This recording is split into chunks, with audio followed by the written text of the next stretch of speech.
తెలుసా నీ విలువా మగువా మగువా నీ సహనానికి సరిహద్దులు కలవా అటు ఇటు అన్నింటా నువ్వే జగమంతా పరుగులు తీస్తావు ఇంట బయట అనుపని రంగంతా అననే అనవంట వెలుగులు పూస్తావు వెళ్ళేదారంతా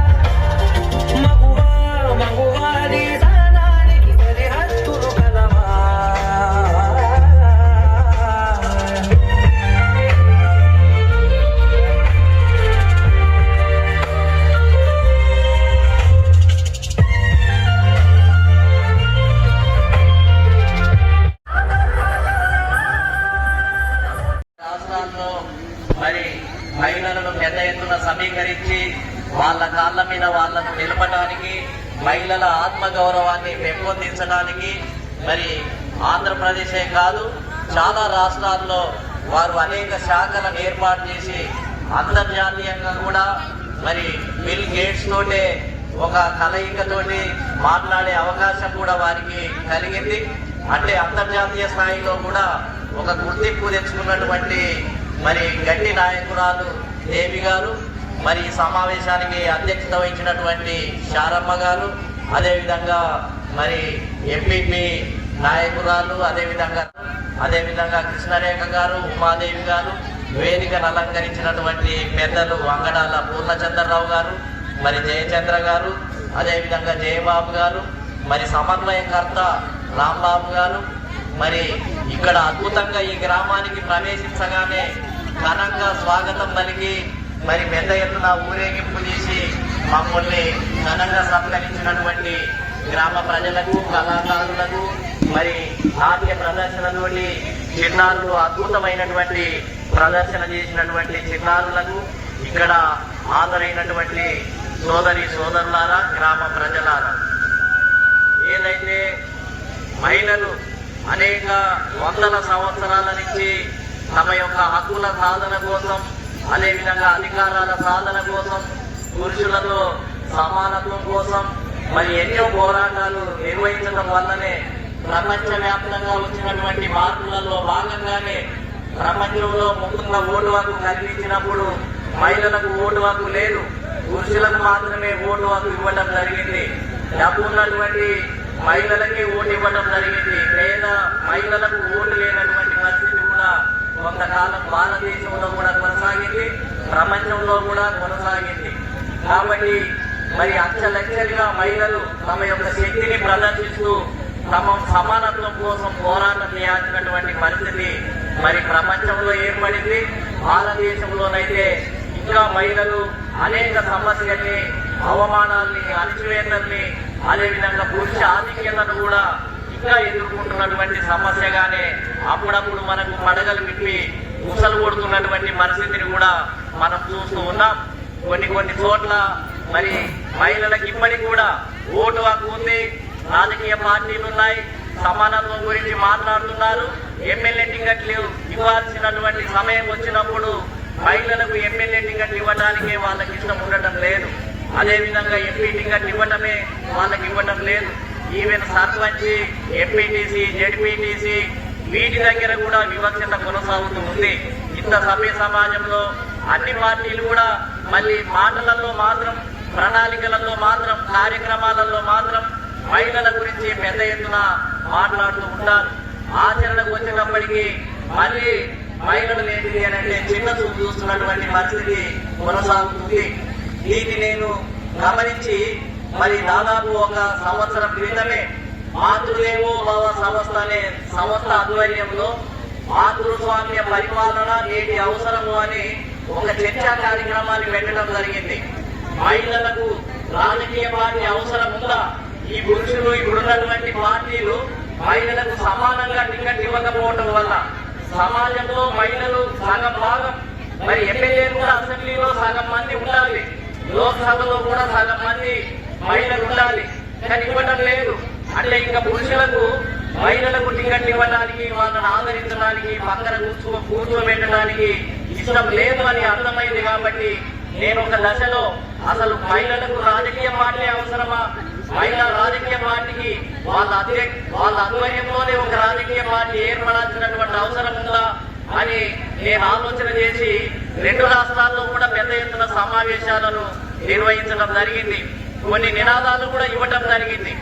మహిళలు పాలు ఇవ్వటమే కాదు, పరిపాలించాలి, మహిళలు పరిపాలించడం నేర్చుకోవాలి, పరిపాలించడం అనేది జరగాలి అని ఒక నినాదాన్ని కూడా ఇవ్వటం జరిగింది. మహిళలు పాలించాలి, పురుషులు సహకరించాలి అని ఒక నినాదాన్ని కూడా నేను ఇవ్వడం జరిగింది. మహిళలు ఈ రాష్ట్రాన్ని, ఈ దేశాన్ని పరిపాలించాలి, పురుషులు వాళ్లకు సహకరించాలి, వాళ్లకు వెన్నుదన్నుగా నిలబడాలి అని ఒక నినాదాన్ని కూడా ఇవ్వడం జరిగింది. మహిళలు పాచి పని చేయడమే కాదు, పాచి పని చేయడం అని అంటే ఇల్లు ఉడవడము, అంట్లు తోమడమే కాదు, ఈ దేశాన్ని, ఈ రాష్ట్రాన్ని పరిపాలించాలి అని ఒక నినాదాన్ని కూడా ఇవ్వడం జరిగింది. ఈ నినాదంతోనే గుంటూరులో కూడా మహిళలతోటి పెద్ద ఎత్తున ఒక సమావేశాన్ని కూడా ఏర్పాటు చేయడం జరిగింది. కాబట్టి మహిళల దగ్గర అంత అద్భుతమైనటువంటి శక్తి ఉంది. ఎందుకు అనంటే మాతృస్వామ్య వ్యవస్థ అని కొన్ని 100 సంవత్సరాలు కొనసాగింది ప్రపంచంలో. అంటే తల్లి యొక్క ఆదేశాల మేరకే పురుషులు ఏంటిది అనంటే మరి అనేక పనులు చేసి మొత్తం వ్యవస్థను నడిపించినటువంటి పరిస్థితి కొనసాగింది. తల్లి దగ్గర వివక్షత ఉండదు.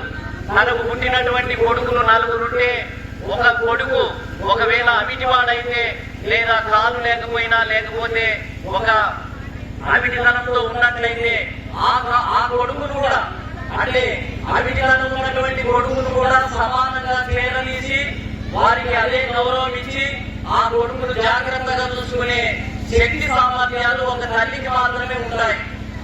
వడ్డించడంలో కూడా కొడుకులకు వడ్డించడంలో కానీ, పిల్లలకు వడ్డించడంలో కానీ తల్లికి వివక్ష ఉండదు, సమానత్వమే ఉంటుంది. అందరికీ సమానంగానే పంపిణీ చేస్తుంది. అంటే సమానంగా పంపిణీ చేసే శక్తి స్త్రీ దగ్గర మాత్రమే ఉంది. కాబట్టి ఈ దేశాన్ని, ఈ రాష్ట్రాన్ని స్త్రీ పరిపాలించినప్పుడే, స్త్రీ ముఖ్యమంత్రి అయినప్పుడే సమానంగా అన్ని కులాలకు, అన్ని వర్గాలకు, అన్ని మతాలకు తేడా లేకుండా మరి బడ్జెట్ను కానీ, ఉద్యోగాలను కానీ, అదేవిధంగా మొత్తం అనేక రకాలైనటువంటి సదుపాయాలను కానీ తల్లి ఉదారత్వంతో, విశాల దృక్పథంతో పంపిణీ చేసే శక్తి సామర్థ్యం ఒక మహిళ దగ్గరనే ఉంది అనేది నేను గమనించడం జరిగింది. అందుకని కాశీరామ్ గారిని చూసిన తర్వాత ఉత్తరప్రదేశ్ లో ఒక మహిళను ముందు పెట్టి ఉత్తరప్రదేశ్ లో మాయావతి అనే ఒక స్త్రీని ముఖ్యమంత్రి చేయడం జరిగింది.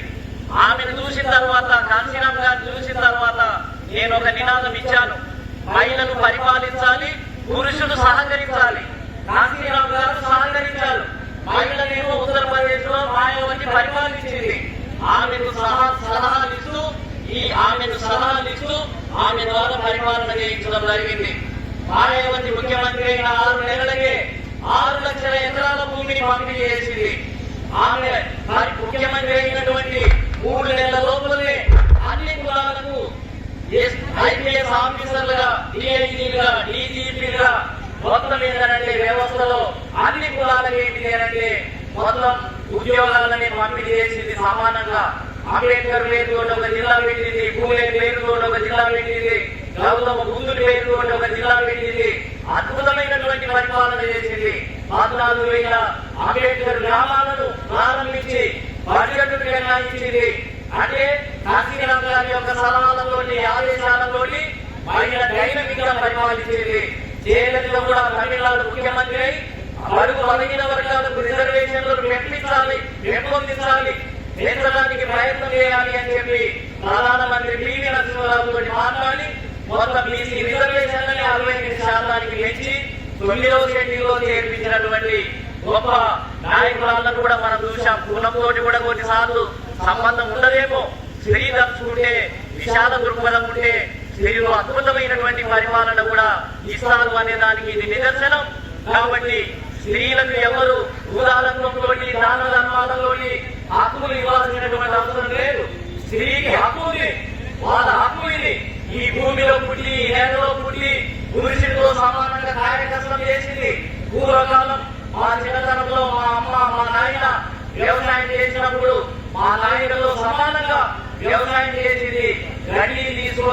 పైసలు వేసింది, ధాన్యాన్ని దంచింది. ఒక రకంగా పురుషుడు వ్యవసాయం పని చేసి వస్తే ఇంటికి వచ్చి మరి అతను కూర్చుంటాడు. కానీ మహిళ పురుషుడితో పాటు సమానంగా చేసి ఇంటికి వచ్చిన తర్వాత మా తల్లి ఏంటి అంటే ధాన్యాన్ని దంచేది. దంచి చెరిగి వంట వండి రాత్రి 8 గంటల వరకు ఆమె పని చేసేది. మొత్తం ఏంటి అంటే మండ చాకి పని. స్త్రీ చేసినటువంటి పనికి ఆమెకు ఏంటి అంటే వెలకట్టలేనటువంటిది. కాబట్టి స్త్రీ ఇప్పుడు ప్రపంచ వ్యాప్తంగా వచ్చినటువంటి మార్పుల ఆధారంగా స్త్రీ ఏంటిది అంటే తన యొక్క శక్తిని, సామర్థ్యాన్ని ప్రదర్శించే సమయం వచ్చింది. ఇప్పుడు సాఫ్ట్వేర్ రంగంలో స్త్రీలు అద్భుతంగా మొత్తం ఏంటి అంటే ఉద్యోగాలు చేస్తున్నారు. ఉద్యోగాలు చేసినటువంటి పిల్లలు మొత్తం ఏంటి అంటే మహిళలు తల్లిదండ్రులను చూస్తున్నారు, తల్లికి సహాయం చేస్తున్నారు. తల్లిదండ్రులు ముసలి వాళ్ళైతే కొన్ని సందర్భాల్లో కొడుకును పట్టించుకోవటం లేదు. కానీ ఉద్యోగం చేసే స్త్రీ తన తల్లిదండ్రులు ఏంటి అంటే వృద్ధాప్యంలో కూడా సుఖంగా ప్రేమను పంచుతున్నటువంటి మహిళా ఉద్యోగస్తులను చూస్తున్నాం. కాబట్టి నిజంగా ఒక అద్భుతమే. మహిళ దగ్గర అంత శక్తి సామర్థ్యాలు, అంత అద్భుతమైనటువంటి విశాల ఉదయం ఉంది. దాని రాజకీయ రంగంలో కూడా మనం వినియోగించుకోవాలి. ఈ 2 తెలుగు రాష్ట్రాల్లో ఇప్పటి వరకు ఒక మహిళ ముఖ్యమంత్రి కానటువంటి పరిస్థితి ఉంది. కాబట్టి ఈ 2 రాష్ట్రాల్లో పురుషుడికి ఎంత హక్కు ఉందో, ఎంత అవకాశాలు ఉన్నాయో స్త్రీకి కూడా అంతే హక్కు ఉంది. ఇది ఎవరో దాన ధర్మాల మీద, దయాల మీద వారు ముఖ్యమంత్రి కావాల్సినటువంటి అవసరం లేదు. ఇప్పుడు ఇక్కడ ఏంటి అంటే నారీ ప్రగతి, నారీ శక్తికి ఇప్పుడు మొత్తం ఏంటంటే దేవి లాంటి వాళ్ళు అనేక జిల్లాల్లో ఏంటి అంటే సంఘాలను స్థాపించి మరి ప్రజలలో ఉపాధి అవకాశాలు, అదేవిధంగా మహిళలందరినీ కూడా సమీకరించి వాళ్ళలో నాయకత్వాన్ని పెంపొందించడానికి కూడా వారు ప్రయత్నం చేస్తూ ఉంది. అనేక ఉద్యమాలతో కూడా సమ్మేళనం చేసినటువంటి పరిస్థితి కూడా కనిపిస్తుంది. కాబట్టి ఈ ఏదైతే ప్రగతి, నారీ శక్తి ఇతరుల వరకే ఈ చిన్న చిన్న కార్యక్రమాలకే పరిమితం కాకుండా రాబోయే కాలంలో అసలు మహిళా రాజ్యాధికారం కోసం ఒక రకంగా నేనేమంటున్నాను అనంటే మహిళా దినోత్సవం అనంటే ఇప్పుడు మనకు మహిళలు కొన్ని రంగాల్లో ప్రవేశించారు, కానీ రాజకీయ రంగంలో వెనుకబడి ఉన్నారు. కాబట్టి ఇప్పుడు మహిళా రాజ్యాధికారం దిశగా పయనించాలి. ఎమ్మెల్యే సీట్లలో గెలిచే దిశగా, అసెంబ్లీలో మొత్తం ఏంటి అంటే చట్టాలు, శాసనాలు చేసే దిశగా కూడా ఇవాళ మహిళా శక్తి మొత్తం ఏంటి అంటే ముందుకు వెళ్లాల్సినటువంటి సమయం ఆసన్నమైంది. ఇప్పటికే మరి చాలా మహిళలు ఇప్పటికే చాలా ఆలస్యంగా మరి ఇప్పుడే చైతన్యం పొందుతున్నారు. మరి ఇటువంటి పరిస్థితుల్లో రాబోయే కాలంలో అటువంటి మహిళా లోకానికి మేమందరం కూడా వెన్నుదన్నుగా ఉంటాం, వారిని ముందు పెడతాం.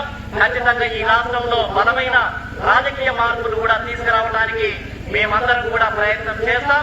ఈ 8వ తేదీన, మార్చి 8వ తేదీన ఏదైతే మహిళా దినోత్సవం ఉందో దానికి ముందుగానే మహిళా సమాజానికి అందరికీ కూడా ముందుగానే శుభాకాంక్షలు, అదేవిధంగా శుభాభినందనాలు తెలియజేస్తూ వారికి అభినందనలు తెలియజేస్తూ మరి ఈ పోలంపల్లి గ్రామంలో అద్భుతమైనటువంటి ప్రదర్శన, అద్భుతమైనటువంటి మీటింగ్ నిజంగా గొప్ప విషయం. మీ అందరికీ కూడా ఇలాంటి కార్యక్రమాన్ని నిర్వహించినందుకు, ఇక్కడికి వచ్చేసి ఇంతసేపు ఓపికతో కూర్చున్నందుకు, ముఖ్యంగా దేవి గారి అచంచలమైనటువంటి విశ్వాసంతో మహిళా సమాజం, శారమ్మ లాంటి వ్యక్తులు, అదే విధంగా మరి ఆ బ్యానర్ మీద ఉన్నటువంటి కమిటీ మెంబర్లు అద్భుతంగా ఏంటి అంటే ప్రజల్లోకి దూసుకుని వెళ్తున్నారు. వాళ్ళందరికీ కూడా ఈ సందర్భంగా కృతజ్ఞత తెలియజేస్తూ నాకు ఈ అవకాశం ఇచ్చిన మీ అందరికీ, గ్రామ కమిటీకి, గ్రామ సర్పంచ్కి, గ్రామ పెద్దలకు అందరికీ కూడా కృతజ్ఞత తెలియజేస్తూ సెలవు తీసుకుంటున్నాను. జై పూలే, జై భీమ్, జై భారత్.